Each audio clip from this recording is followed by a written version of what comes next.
এখন কটা বাজে? বাড়িতে তো বেকার বসেই থাকো, টাইমটা তুমিই দেখো। আমি না হয় বেকার, কিন্তু তুমি এত রাত অবধি কি করছিলে শুনি? পডকাস্ট মানে নাম শুনেছো? যারা সেলিব্রিটি তারাই জানে এর মানে। ওসব জেনে আমার লাভ নেই, বাড়িতে বাচ্চা আছে, অন্তত এর মুখে থেকে তাকে একটু তাড়াতাড়ি বাড়ি আসতে পারো। আমি তোমাকে প্রথমেই বলেছিলাম আমি একজন সেলিব্রিটি, আমি এখন বাচ্চা নেব না, তুমি জোর করে নিয়েছিলে, তাই এখন বাচ্চার দেখভাল করার দায়িত্ব তোমার। মা, আমি তোমার কাছে ঘুমাবো। চলো মধু, তুমি আমার কাছে ঘুমোবে। আমি মায়ের কাছে শোবো, আমি মায়ের কাছে শোবো। মাই গড, বাইরে সব আছে না মরে গেছে? 9টা বেজে গেল, ব্রেকফাস্ট তো দূরের কথা, একটা কফি পর্যন্ত দিয়ে গেল না।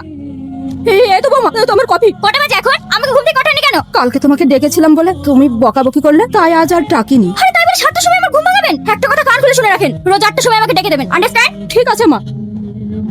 তাড়াতাড়ি আমার জন্য ব্রেকফাস্টের ব্যবস্থা করুন, আমি একটু পরে বেরোবো। জোর করে টানার চেষ্টা করবে, আর না আসতে চাইলে হাত ধরে টানাটানি করবে। চাঁদনি, সবকিছু বুঝতে পেরেছো? তুমি রেডি? ওকে, রেডি, রোলিং। অ্যাকশন। খবরদার তুই আমার কাছে আসার চেষ্টা করবি না, আমি কি করবো? চিৎকার কর, যত ইচ্ছা চিৎকার কর, আমার হাত থেকে তোকে কেউ বাঁচাতে আসবে না। রস্কেল, একেবারে ক্যাটের মধ্যে ঢুকে পড়েছো নাকি? আরে খালি হাতটা ভেঙে দিত।